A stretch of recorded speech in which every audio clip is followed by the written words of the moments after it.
bit pushing it, but Okay. uh, You could just it share has some been, thoughts. it has been exciting. Just listening to a perspective that maybe someone, I must say that it took me a while to begin to see the softer side of working with people because I am very much someone who try to figure out stuff from the structural and logical. So hearing Inez talking about the compassion and the empathy and so on, and I wanted to join in because I had a conversation with Mark Church. I don't know if you know me, did some work, visible thinking routines, and he shared a very, very powerful thought. And I don't know if it's fully appropriate here, but it came to mind when Inez was speaking. And he said, listening is an act of love. And it's really a powerful thing because I never ever thought of listening as connected in that way. And so I've tried to live my life. And I think as we work with learners, you know, it's important that they understand that we do listen when they're speaking because they do experience it as you showing care and concern when you work with them. So I have been in so many situations. When COVID-19 hit my school, we were suddenly told that we were not going to go back into school. So we work in Oman, and we're pretty much, we don't get warnings when certain decisions are going to be made. We literally just get a message like that things are going to change. I mean, we had one scenario where the weekend changed from Thursday and Friday to Saturday to, to Friday and Saturday. And that happened like within a 2-week turnaround. We're just told next 2 weeks it's going to change. So COVID-19 was not really much of a difference. We went home one Thursday and we were just told on the weekend that no more school. So we had no chance of getting back into school, doing anything, preparing anyone, preparing students or anything for that. Luckily, on the Thursday prior, we made a decision as a middle school that we were going to just have a session with staff and kind of preempt what we thought the government was going to do. And so we did have some prep on like Google Classrooms and talking about how we may communicate, taught our staff how to use WebEx or at least familiarize them with Cisco WebEx and said that's going to be the platform.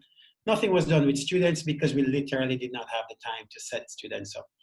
So from that time, we have been building the plane as it is flying, so to speak. And one of the things that I've heard throughout that conversation is a lot of negativity about what COVID has done and all the negatives that has come from this COVID situation, you know, and the social distance and how cruel this is and how unfair it is to the students. But as we grappled with it as humans, I think eventually we began to see some real nuggets, little shining lights emerging from the situation that we as humans were all caught in.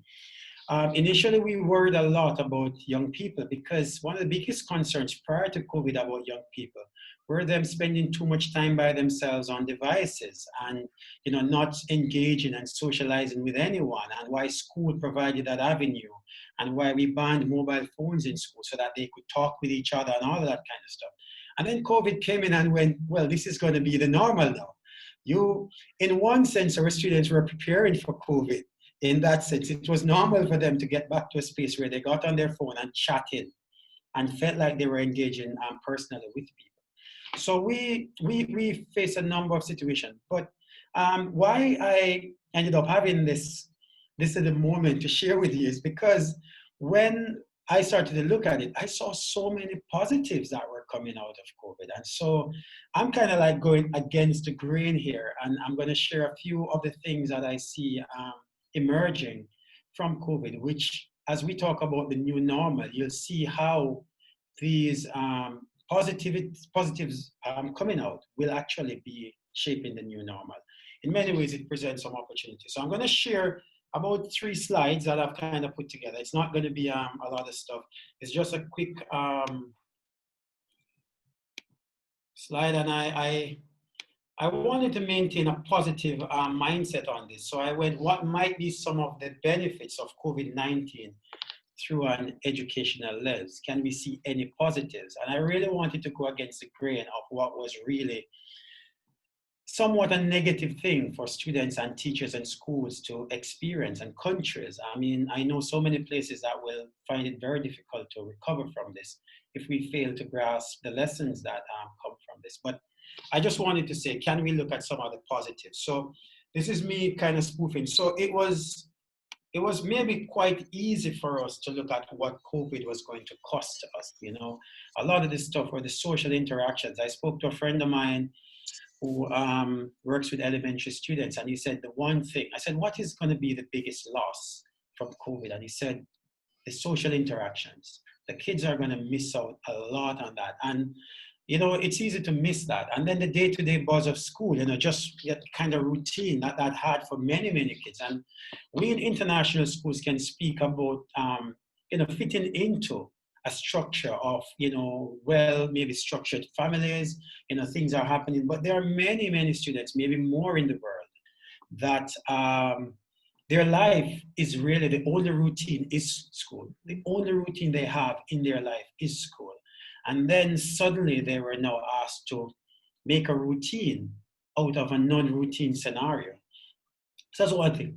Obviously, subjects like science, you know, design that relied on that kind of practical experience was really hampered. So our science teachers and even our math teachers found it very, very hard because they felt, strangely enough, they felt that their subject was a very human subject.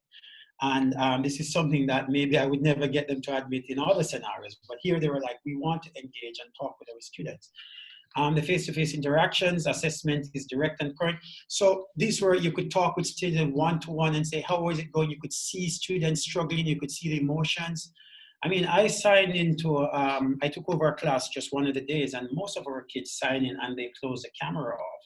I really found that totally disconcerting, you know, really disoriented. But when I spoke with teachers, I said, what was that like? They said that was the norm. Most of the kids came in, they were on with voice, but they were off camera. I found that very, very difficult, and I had to find strategies to get them to engage while I was trying to share something with them. The natural flow, you know, physical exercise went out the door. There was nothing there. Kids who relied on school for that, climbing stairs, going through, doing stuff. The classroom space and relationships. Those are some of the costs. The list, I guarantee, is much, much, much longer than that, but I didn't want to spend too much time with that. So I went to look at some of the advantages or benefits that we have gotten out of COVID. And that just came to me like, you know, it's a light out of the blue, like, you know, the road to Damascus kind of moment. They're like, wow, there are some positives here. Because I remember talking with one staff member who kind of said to me, he said to me, you know, Miguel, I'm finding that I'm collaborating more now than I used to. And I was like, really? He said, yes. I mean, when we used to try to find the time in the normal school day to work with staff, to plan lessons, to plan assessments, to talk about how the time was never there. People just could not find the time. But now we have these meaningful time. And in fact, the other part of it is that we use the time so much more frugally. You know, you could get so much done now in a 20-minute meeting that you could never get done by the time people said all of the stuff and everything was happening. So I'm going to share some of the quick thoughts that came to mind. So students are now beginning to have a real familiarity with online learning that would never have happened had we not had COVID. I mean, if you think about where students are now with online learning in terms of the familiarity with what that's like and what that process would like, from say end of February to just 2 to 3 months later, the kind of skill set that they're developing just in this is really phenomenal. And it is maybe something we wanted to do because the resources were always there, but it just never happened. Our teachers as well have developed a certain level of competence with online learning that would never have happened with PD up on top of PD, continuous PD. It would not have happened. I have to tell you a story today. So a teacher who teaches Albanian to young children moved to a village during this time. And she was new to our staff. She hadn't experienced any of our PD. And what she told me is that her son taught her how to get on Zoom, how to do this and how to do everything. And so she accelerated her professional development during this time and connected with her son, who became the teacher of this. And yeah, amazing. Exactly. There is that accelerated PD that has happened and for free, you know, it literally just happened. The other thing that I noticed, and I said teachers' engagement with online teaching with the resources. I mean, a lot of people were reticent, a little bit unwilling to try new things, And when people say, "Oh, I'm working on Google Classroom," they're going, "Well, I don't have the time for that. I have this to work on," and so on. "I'm working with Zoom. I am using this resource. I'm using Flipgrid." Now, some of the biggest, we say, people are trying new stuff are the people who are the most unwilling to try other things. So I think what we're seeing is that accelerated PD you mentioned, Shannon, that's happening now, where people are just getting on with it. And, we talk about the normal that we expect to go back. That normal doesn't exist anymore because all of those experiences cannot be unlearned. I think the challenge that we'll have is finding the balance between how much of what we do we'll do it online and how much of what we do we'll do it in a face-to-face. As I said, increased collaborative practices, and that's not only with teachers, also with the students working with each other online. I mean, there are times when you'd give them assignments that they were going to take home, and you'd be thinking they have to be in class to do this. We cannot get them to work on this on their own. Now, if you set an assignment after work and after class and say the homework is to meet with someone, get this done, they're going to do it. They know how to do this now. It's not something that we have to say. So school has now gotten a chance to look at more creative ways of designing after school tasks, to say, what can they do outside of schools? Because before we thought every group project had to be done in the presence of school. Now, and the thing is, they're now confident doing this because teachers are saying, okay, get into this breakout room, work with this person, and that kind of thing. So a little bit more of that is happening. And this is like, as I said, a real jump forward for schools because we, as educators, especially for me, who is an MYP coordinator, I try my best to work on getting these things in place, but it's very difficult to do it without the conditions, with the daily hub of school. Now people are just doing this naturally. So it's happening, and there's going to be a massive reflection on this afterwards. Now, I put this one because this was really news to me. Now, this is from my background. I'm Jamaican background, and one of the things you find in COVID time is that our country is not, many of our people don't have access to data, like free data. And it really was an eye-opening thing for me that there was a possibility for websites to be made zero rated, meaning you don't need data to access it. And it's really something that is a game changer in many parts of the world where online learning might solve some of the problems that currently exist and will exist afterwards. There is that possibility to say, can the government make those websites zero rated? And all you need is a device and no internet connection except whatever is available. And so this was something that was really a wake-up call for me because in Jamaica, in order to solve some of the problems that schools are experiencing with parents not having, the government just made some websites zero rated and parents could access the school websites. So this is something that is now a tool that we can look at using when we talk about problems that we're trying to solve in other parts of the world. So Megel, Dan is asking, where can we learn more about this zero rated website? I am only speaking from the experience of a problem that we faced, trying to solve some problems in Jamaica. And the government is the one that makes that call with the support of the telecommunications company. In reality, we only pay for internet because we're charged for it. The fact is we could all have internet for free. There's no it's there.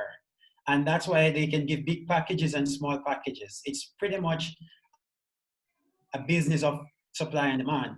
And so they can decide that when you type in the number, it's just like 999 on your phone. You don't have credit, you can still call 999 or 911. There is that freedom within the system to do that. But zero-rated websites can be a game changer for many parts of the world, in terms of when we talk about support and asking for people to give support for certain projects. So Megel, actually, this might be a topic that needs a breakout group.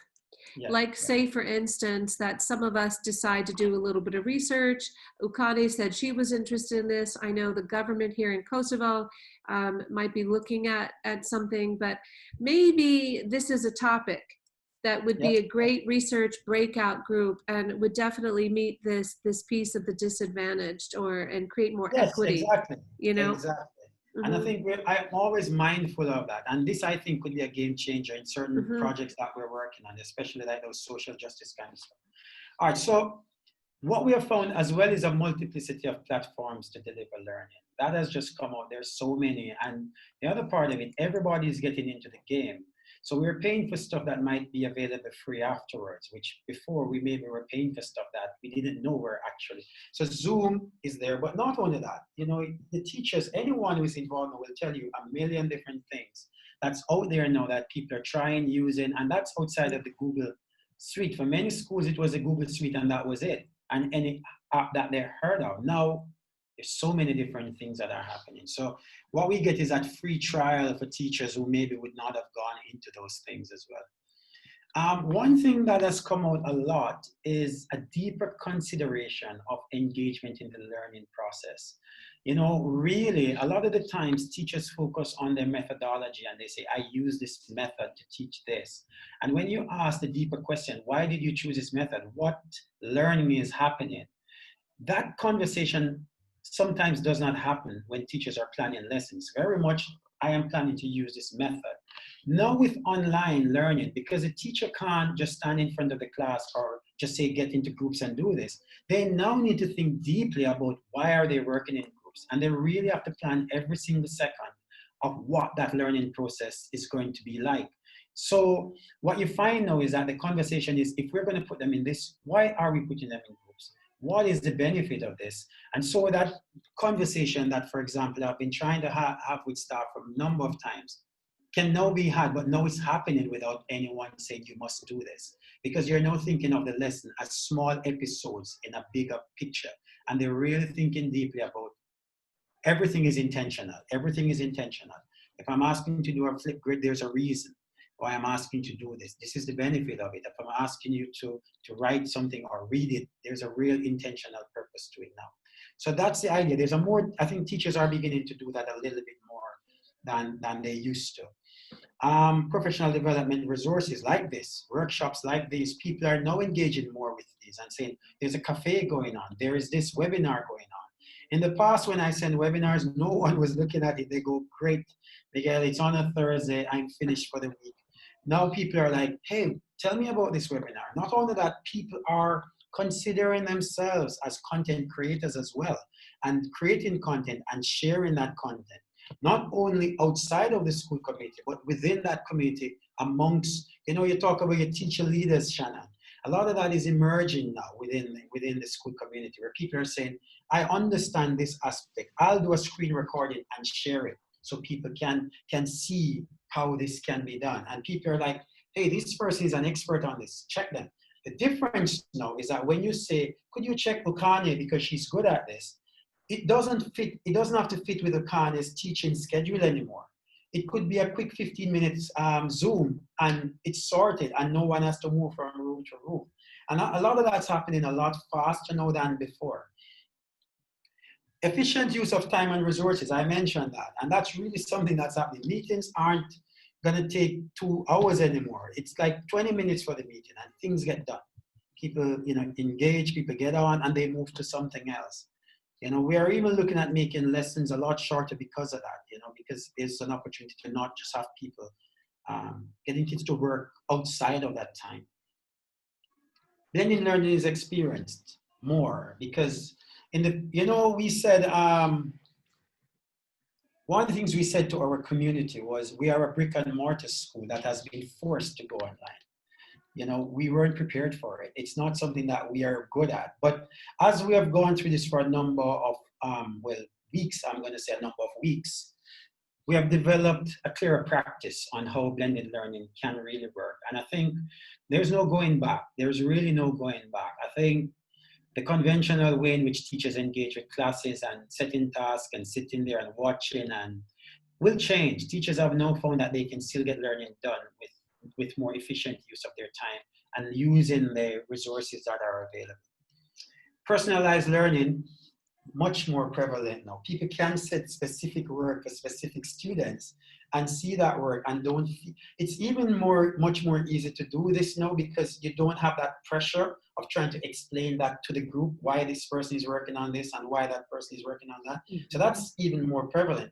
but that can be taken back into the classroom and explain why people are working on different things. But not only that, students can also get more individual support as they're learning without having to detract from what's happening in the classroom.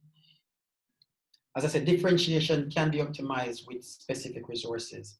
You know, people can really look at differentiation not only by input in terms of how the teacher teaches a class and how the teacher explains the learning, but also by output, by what students produce and share back to the teacher in terms of what they've learned. So that's easier to do now because you're not stuck in that classroom environment and worried about how that might come across. Assessment resources, a lot more. There are varied assessments coming through now. I see teachers willing to ask people to just, you know, look at more creative ways of dealing with assessment, apart from the standard, just do a test.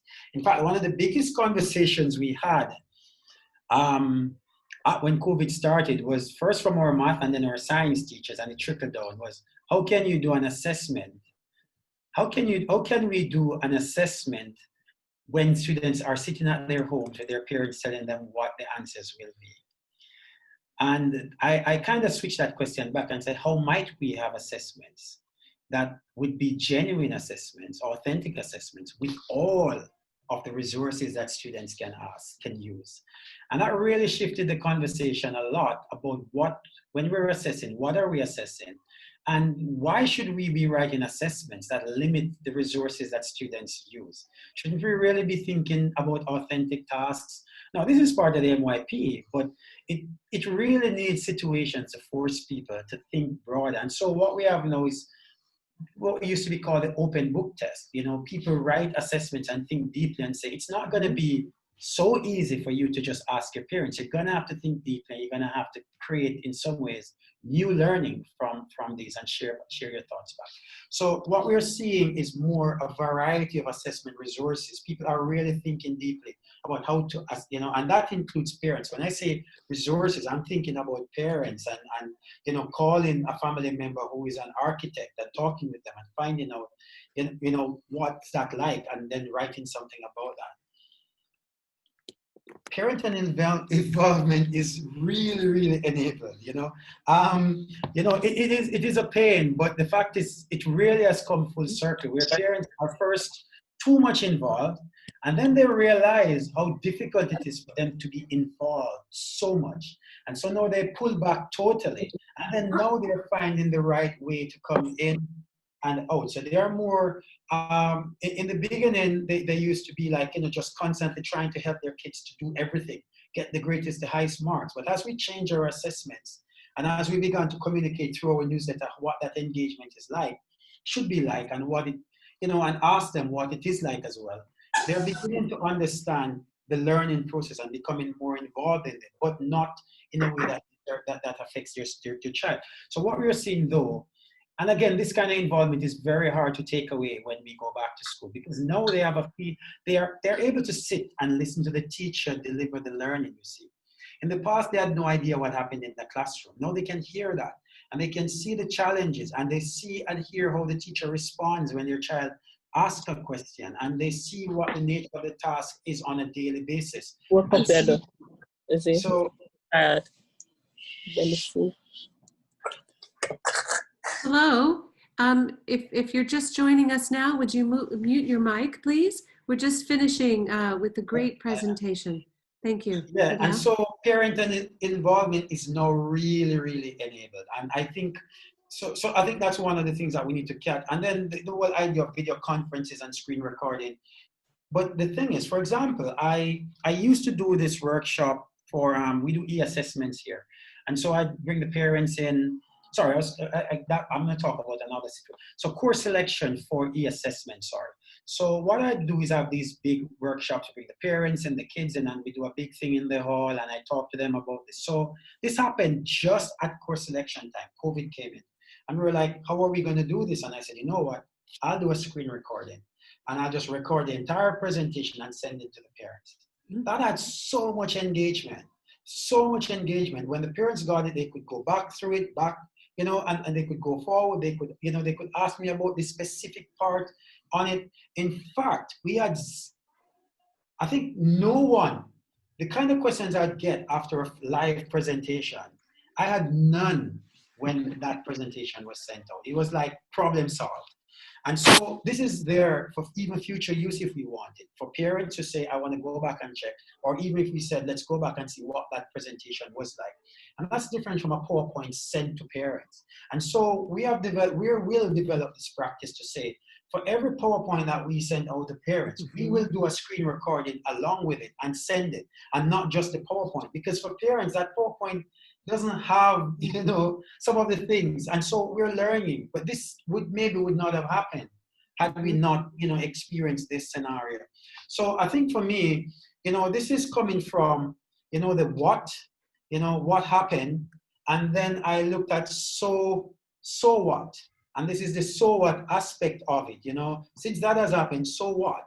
And here are some of the positives that have come out of it. And the next question is now what?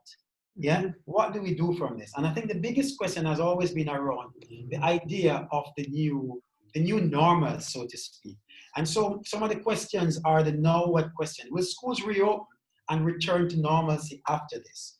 Or will there be a recognition of the learning during online learning, leading to greater integration of technology in the learning process? What might stay and what might go? So let's give Miguel, we have to clap for you. Thank you. Miguel, what a wonderful, inspirational little talk. And thank you for, I know you say a few slides, but for giving this your professional time. And actually, Inez, the same. I'm just really flattered that in these incredibly busy times, that for free, you're both sharing from your heart and from your experience for others. And so just thank you so much for that. Miguel, I'm wondering, do you have time to get your team together during the summer to really focus on this now what? Is your team interested in doing that? Because I find I'm a little bit envious of all of you who have not come back to school, okay? Because right now, you have a magical space to really start planning and thinking. For those of us who are partially back, we're just keeping our head above water, doing like what Inez is saying, partially at home, partially at school. And really, 2 weeks ago, when we were all at home, we were doing a virtual parent coffee.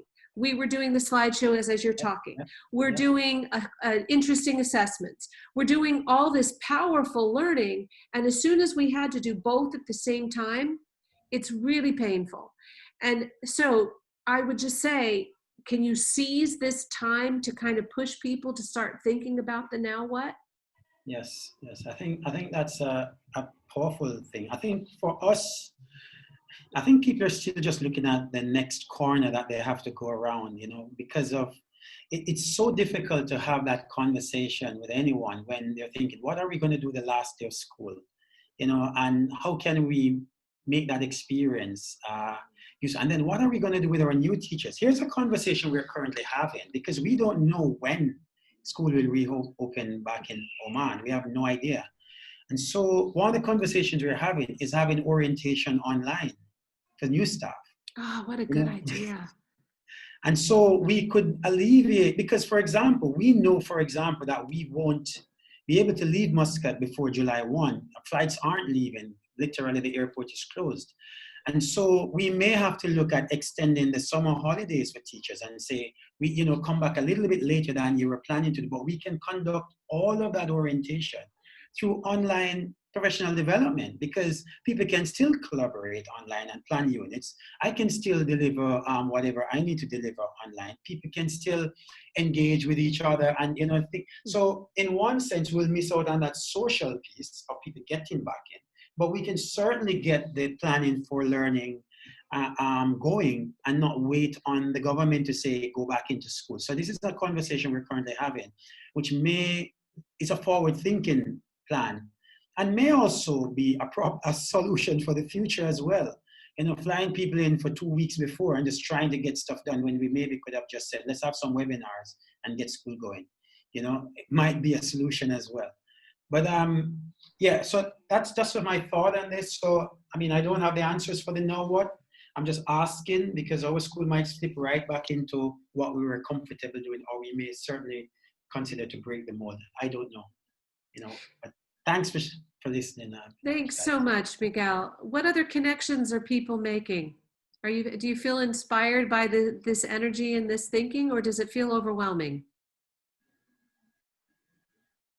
I felt like it was inspiring. I feel very fortunate to be able to listen in to things around the world.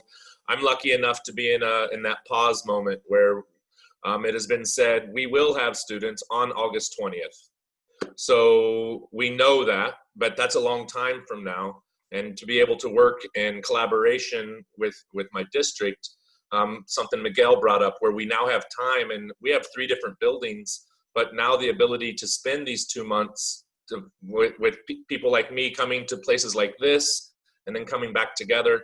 I really am excited about what the future might hold for education. I don't want to go back to how it was. I want us to take this disruption and make things better.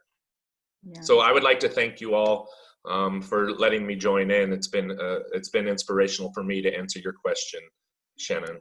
Thank you so much. Thank you so much for being here. You are our audience tonight for us to really kind of expand. And next week, we'll be meeting at the same time. It's a different Zoom link. And as I shared in the beginning, the Zoom link is embedded in our website. It's embedded in our Facebook event page. And so if you want to stay in touch that way, please if you send a message on the website, it will go to me. And then I have you linked in my email and I can add you to a list. But we'd love to have you join our team and feel welcome, to come next week. I feel like this was really a rich time, and some of us might be needing to reflect on it, but if you find that you have questions that come up, our real hope is that we can keep networking people together as you're thinking. But you both really felt like a part of the team tonight, so thank you so much. Do we have anybody else that would like to make any comments, connections, inspirations, questions, challenges? Christina, your face looks a little contemplative. Do you have anything that you would like to share? Are there 2 Christinas on here? Right. So you're Christy and Christina, and I would love to hear just one comment or 2 before we sign off from everyone tonight. Before, so we just have a sense of how this was for you tonight. Yeah. I'll go. Okay. First and foremost, this was just amazing, inspirational, but also speaks to a positive, as Miguel pointed out, that came out of COVID. I don't think this conversation in and of itself would have ever happened, or maybe not for many, many years, but just the power of networking, as you talked about, Shannon, and the awareness that we are all in it together. And I'm going to tag on what Dan said. I'm working with a team now that we are trying to create a platform that our brick and mortar schools can use on the ground running, right? When kids do come back.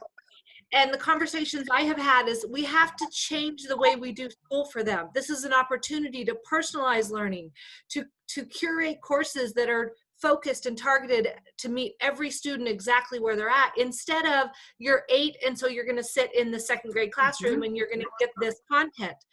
And we started the conversation with, let's just replicate the brick and mortar structure. And I just kept saying, no, we cannot. We cannot lose this opportunity. So anyway, I just thank you so much for bringing to mind the power of this networking and connectedness and what we're going to be able to do coming out of, or not coming out of it, but moving forward. Thank you so much. Thank you so much for sharing your energy, joining in. It feels like we've known you for a while. So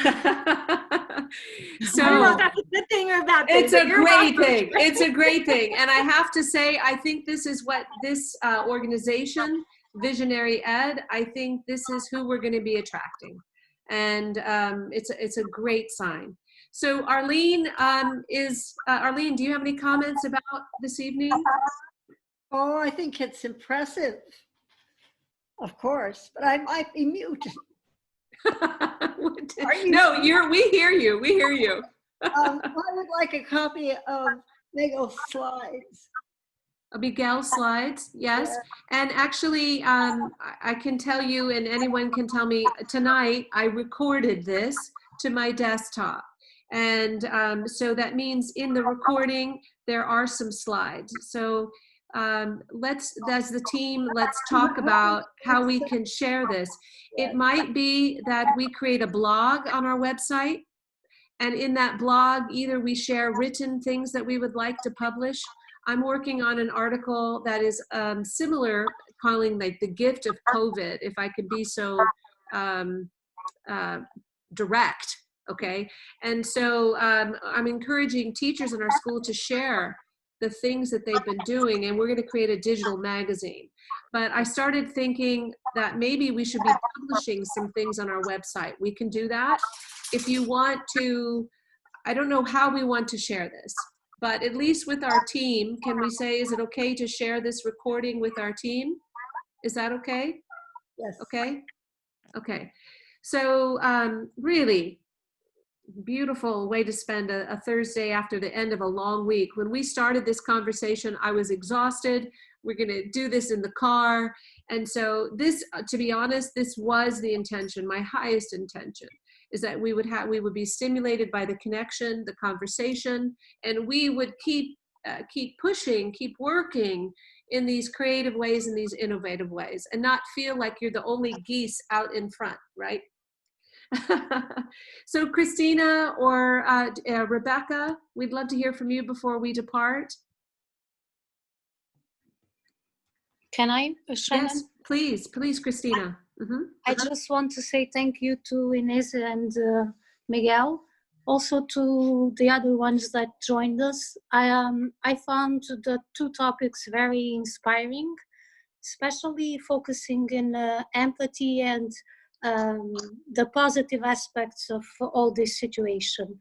I think after this, education will not be the same and it will be much better. Wonderful, wonderful. Angela, we didn't hear, I think we haven't heard from you in a while. Oh, and Rebecca, are you ready to go? No, Rebecca, if you're ready, I'm sorry. Go ahead, Rebecca. All right, Yeah, go ahead. all right. Well, I do want to thank the two major presenters, and I just think it stimulates the rest of us. But I agree with the last statement that education is not going to go back to the way it was, and we should be very thankful for that. We've all been aware that it's needed to transition into another model, and it's been difficult for us to be able to do that. And this group and other networking groups are the ones who will make the change. And I sort of like to summarize that transition that we're going to move from academics to education. Mm. It's Nice. not about just, yeah. Thank Okay. you. Thank you. Nice summary there, Rebecca. Angela, what would you like to share? Oh, I just wanted to thank both Inez and Miguel for presenting this week. And Inez, a lot of what you said, my background is psychology and counseling, so validating people's feelings is absolutely essential if you want to move forward, basically in any part of your life, but especially in this situation as you're bringing teachers, parents, students back into the schools, you have to validate their feelings in order to move forward, and having compassion and empathy to do that is key. So that was great. And Miguel, I really liked how you brought out the positive things that are happening. So many times we're just hearing all the negative stuff. And when is it going back to normal? And I keep thinking, I wonder what normal is anymore. What's normal going to be? And not just in schools, but in life in general. I'm thinking, is it going to be all this wearing these masks for the duration of our time here, or what's normal going to be? But anyways, yeah, thanks Miguel for pointing out a lot of the great positives that are coming out. Thank you, Angela. Ukane, do you want to share any final connections? I just want to thank everyone, and to tell you the truth, I can't wait to go back to school, and just I feel refreshed, and I think I needed this, I think I needed after 15 years of teaching, and I think I needed this time to reflect. And now I see how wrong I was in the past, for many things. and I can't wait to correct those mistakes and to be more productive with my students and with my colleagues. So this is what I was just connecting with what we were just saying. And it's good that we are tackling the positive things, because negatives are, I think, in common. We all have them and we don't have to mention them, but the positives are those that will push us forward. So yeah, thank you. Thank you, Ukane. And I would say from Miguel and the sharing, really harnessing these reflections, and between having one foot in the door with kindergarten at our school and then preparing for September, Ukane, I really hope that we create some teams to really keep reflecting on how to really use what we're doing. Now, you already have a lot of bring your own device and in the classroom, and you're prepared for that. But really looking at the idea of the blended learning, when and how do I use these devices to take advantage of what you learn virtually? When, do I do these type of exercises? I think it's a really rich conversation, and it will keep you moving forward. I'm a little, at least from an administrative standpoint, I would say today I put my head on the desk and I said to the team in the meeting, I said, please, please, please, don't make me go back. Don't make me go back. And what was happening is that in this administrative meeting, I was the only one with the device. Okay. And so one of the techniques we were using when we were having meetings was we would pull up a Google Doc, we pull up a slideshow, and people were collaborating. So, we heard everyone here say this tonight, that our collaborative practices have increased. And so here I was in this meeting, and there were so many good things happening in the meeting, but there was a sense of the responsibility, everyone being involved, taking a piece that wasn't the same, And so I just want to encourage you, because I feel for everyone here is I'm one step ahead in some ways. And if we need to reflect, we need to honor the challenge we've been through, but we need to very quickly say, these are the things that are amazing. And as we go back to brick and mortar, how are we going to keep those? I think, Miguel, you used the word gem or jewel, and it is. There are gems and jewels right now, and I feel it. They're going to fall through our hands if we don't really capture them.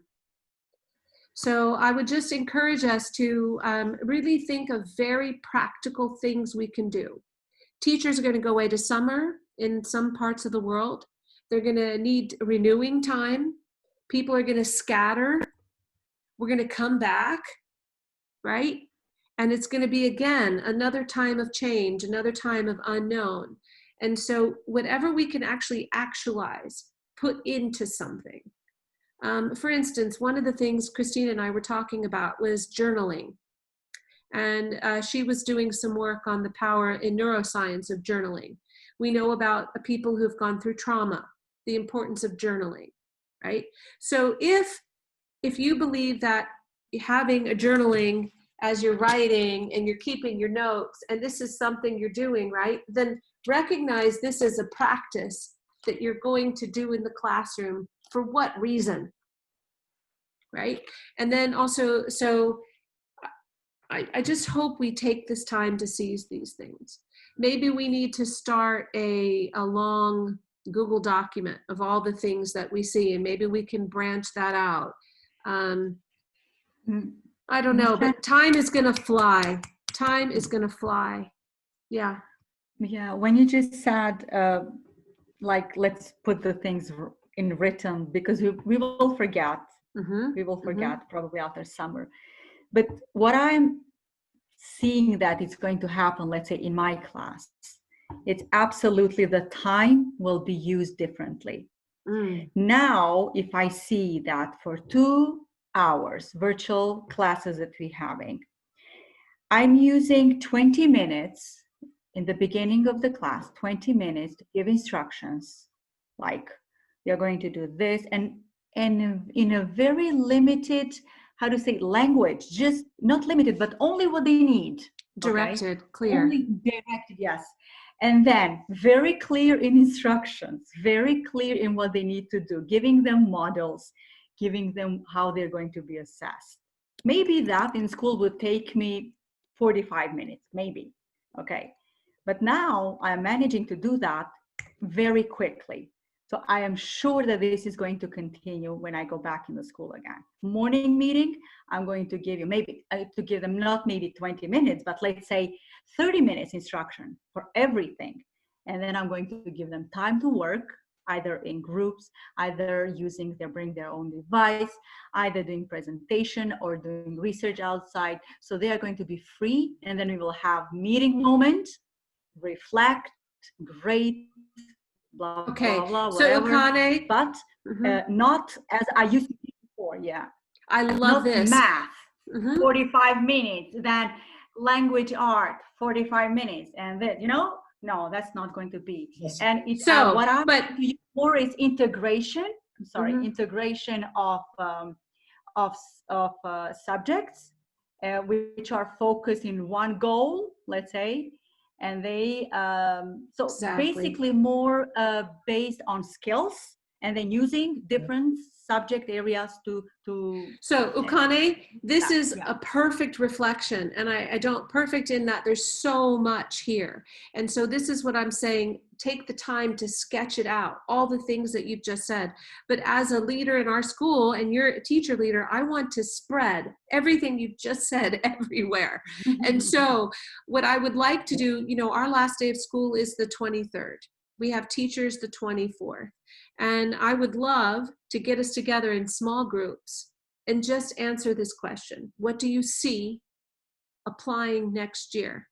And I'm wondering— Yeah, we can start with that question, what now? What now? Miguel, And so, Ukane, yeah. what have you been having this conversation with other colleagues? Do you think other people are thinking this way? Or do you feel, yeah, just say that.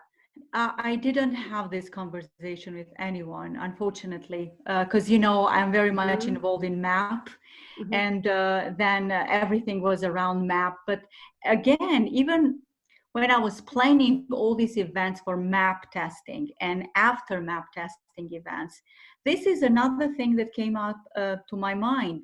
How are we structuring the classes? How are we planning them? And are they skill-based or knowledge-based?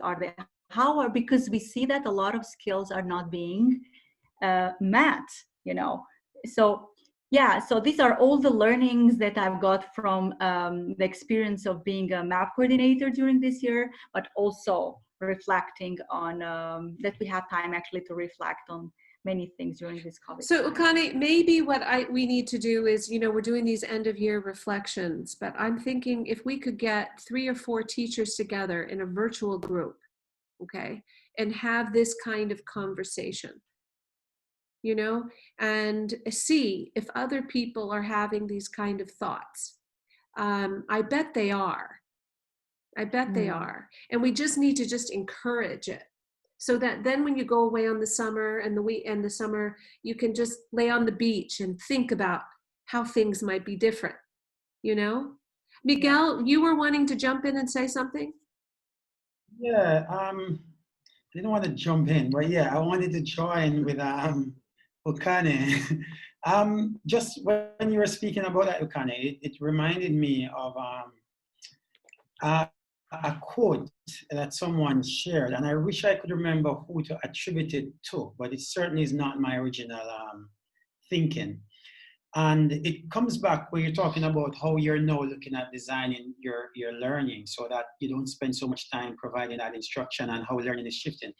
And the quote is this, is that for a long while, educators have believed that teaching is talking And when students are listening, they're learning. So the way the conception was, teaching is talking and learning is listening. Yeah? Or listening is learning, sorry. But what if we considered learning to be listening as teaching and talking as learning?